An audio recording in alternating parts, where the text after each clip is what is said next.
It's time for gaming, guys, on the iPhone 13 Pro Max. With all that ProMotion goodness, let's jump in. All right, guys, Thunder E here, and we have the iPhone 13 Pro Max, and we've got ProMotion, all that goodness here. And before we start, don't forget to hit the subscribe button, notification icon to get notified with more videos on the channel, because we'll be covering so much more on the iPhone 13 family. And I also want to give a big shout out to our sponsor of the video, Spigen. They make some awesome cases, which I've been using for years. I've been a big fan.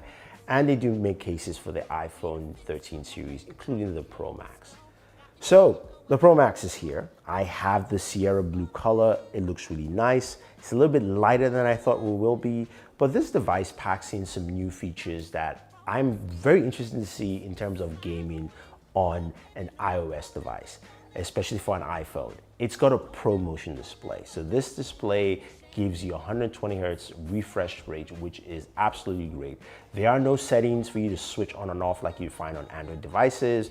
It basically does it automatically for you. Now, of course, you can do that on other devices as well, but what Apple says here is that, look, just use your device and you get those features. So if you're reading text, it will drop down to 10 Hertz. If you are watching video, it will go to 24. And if you're gaming with games that support 120 frames per second or 120 Hertz, it will also go to 120. So very simple, very easy. Now we also have a bigger battery in the iPhone. I don't know the size, but Apple says should give you about 2 hours more in terms of battery life. So we'll see how that actually works with our whole gaming session. But let's jump into some of the games first. The first game, Call of Duty Mobile. Now this is just to basically just test things out, see how it runs, and see how that display feels. And honestly, while gaming, it feels so much better. It just feels like you're gliding. That feeling I've had on Android devices for the last 2 years, I now am enjoying it on the iPhone 13 Pro Max. And for me, that is really good. So it made shooting and all that stuff good. In terms of benchmarks, we're getting 59 frames per second, which is great, and it runs pretty well. There were just no issues with it whatsoever. Now moving to PUBG Mobile, we played both key settings, which is Smooth Extreme and Ultra HD Ultra. And in terms of stats, Smooth Extreme, we got that at 60 frames per second. Ultra HD Ultra, that also hit at 39 frames per second. Everything ran really well, so I have to say it was good. And honestly, the sound is amazing off of this. Most people aren't talking about it. The speakers on the iPhone 13 Pro Max is improved. It's about, I believe, 25% louder, but let's just take a listen to the speakers themselves and you can hear all those gunfires and shots.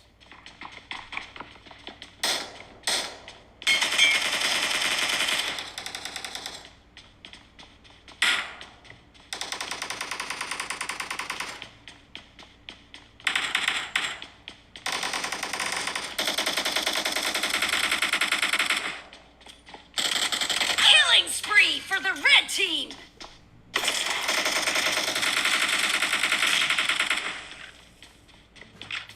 Okay, so sounded great. And I think I'm going to be doing the speaker test for you guys. So stay tuned for that, subscribe and check it out, because I think you're going to be amazed with what the iPhone brings to the table in terms of audio this year. Now, before we continue, let's take a quick word from our sponsor, Spigen.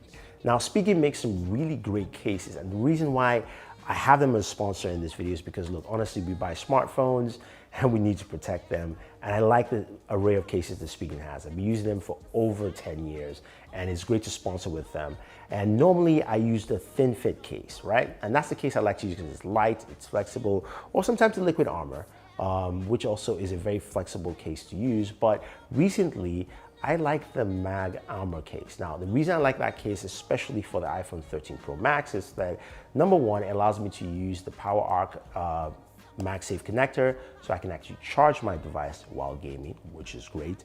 But the other thing also, it's got those nice ridges allowing me to hold the device more properly. It doesn't slip out of my hands if I'm playing for a long amount of time. And it also helps dissipate some of that heat. And speaking of heat, whew, we got some on this device. So the iPhone 13 Pro Max, when you game for a while, this bad boy runs up in heat. So while we're playing Genshin Impact, which we'll get to the stats in a second, I got temperatures up to about 43 degrees Celsius, around 114 degrees Fahrenheit. So that ran pretty warm. I was hoping Apple would do something about cooling, but that's still not a focus yet on this device. And that brings in something else that was brought to my attention, is that when you game on your iPhone, I was told this and I thought it wasn't true. You game on your iPhone for a long period of time, or at least for a short period of time, according to this individual, your screen will just dim down because of the heat issues. Now, that happened to me after 2 hours of gaming. My screen dimmed down. I cranked up the brightness, and it still stayed the same. This is why I was playing Street of Rage on Xbox Game Pass. So that is just something to take note, and something that I think is affected by heating on the iPhone 13 Pro Max. Now, back to Genshin. That's the game we care about because that's the game that pushes the limits. We put our settings at the max, which of course is 60 FPS. And I must add the caveat here though that none of these games are optimized yet for the iPhone 13 Pro Max or any of the iPhone 13 series because the device is not out if you're watching this video before it actually launches. So that being said though, I played Genshin for 30 minutes. And my FPS at the end of that 30 minutes gameplay session was between 46 to 48 frames per second.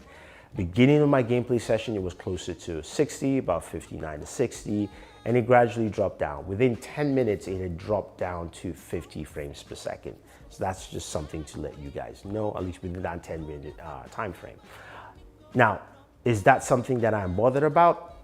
Not necessarily. I think I'm going to do an update to gaming in a month or so because of a couple of things. Number one, I don't think it's optimized, but also at least that gives me something of concern that I will have to check out later. And the other thing too is I did check out a ton of other games and I couldn't find a single game at this point in time that I could play at 120 hertz and get 120 frames per second. There was just no game.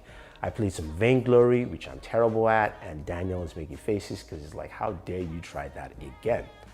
And I also played some Grim Valor. I played a few other games as well that I just wanted to see how it actually performed and functioned. And honestly, all those games ran well. Vainglory ran at a constant 59 frames per second. We also had a game called The Court that ran at 59 frames per second. We had a game called Word, which also ran at 59 frames per second. And in terms of our streaming services, Xbox Game Pass and Stadia ran well. No issues other than if you have a poor internet connection. The one thing I will bring to people's attention, and I think a lot of people should pay note, is the size of the iPhone 13 Pro Max and its slightly revamped design with the second raised edge around the camera is not great for certain game controllers. So I have the backbone controller, which I tend to use a lot with the 12 Pro Max. It will fit, but it doesn't fit all the way on one side. So basically your iPhone can slip out quite easily and you can actually bend the lightning port in there. Now, the Kishi from Razer still works perfectly and works well, although I prefer the backbone controller. Just a side note for you guys, just to make sure that, hey, look, if you're using any of those controllers, these are some of the issues you might face with the iPhone 13 Pro Max, or you could just go with the Kishi and you have no issues whatsoever. So all right guys, that is gaming on the iPhone 13 Pro Max. At the end of the day, I feel that you're gonna get the same kind of solid performance you're getting from the year before. I think we have to wait for some updates to see games to run at 120 frames, as well as also be better optimized for the A15 chipset, which is a very powerful chipset. In terms of battery life so far has been good, but I can't give you just that short limit test. So in a month, I'm gonna give you a long-term look at how battery life performs in this device. But if you wanna see other games or is there anything particular in that 1 month review, guys, leave those comments down below. Otherwise, don't forget to like, share, subscribe. Definitely check out cases from Spigen and always enjoy your entertainment.